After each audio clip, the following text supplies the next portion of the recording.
கர்மாங்கிறது என்னன்னா, நம்ம செய்த வினை தான். நீங்க ஸ்ட்ரெஸ் ஆகுறீங்க இல்லையா? சில நபர்கள் நீங்க சந்திச்சிருப்பீங்க. வாழ்க்கையில இவங்க வந்து ஸ்ட்ரெஸ்ஸே இல்லாத மாரி இருக்கும்.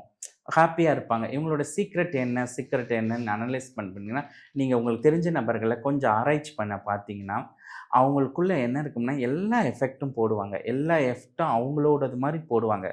ஆனா, அதுக்கான ரிசல்ட்ட வந்து யுனிவர்சல்ட்ட ஒப்படைச்சுருவாங்க. என்ன வந்தாலும் பரவால்ல.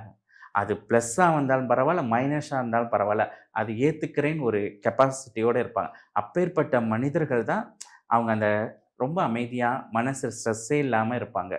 அப்போ ஒரு மனிதன் வந்து வாழக்கூடிய அந்த அமைப்ப யோசிக்கக்கூடிய ஒரு பக்குவம் இருக்கும்னா, அங்க கர்மா வேலை செய்யும்.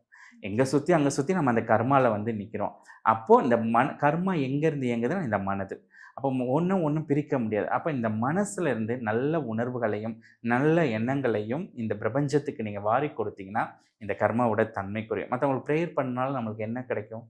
நிறைய நிறைய சத்கர்மா சத்கர்மா நடக்கிறனால என்ன ஆகும்?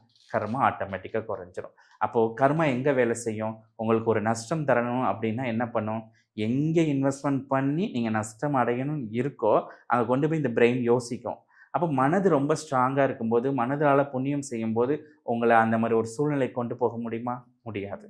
அப்போ இந்த மனத வந்து நம்ம ரொம்ப உணர்வுபூர்வமா, ரொம்ப பாசிட்டிவா ஒரு பிரேக் த்ரூ நிலையில இருக்கும்போது, நம்மளுக்கு எல்லா வளங்களும் வர முடியும். இந்த கர்மாவுடைய சக்திகள் குறைக்கப்பட்டு, நல்ல கர்மாக்கள் பலன்கள் மட்டும் அனுபவிக்க முடியும்.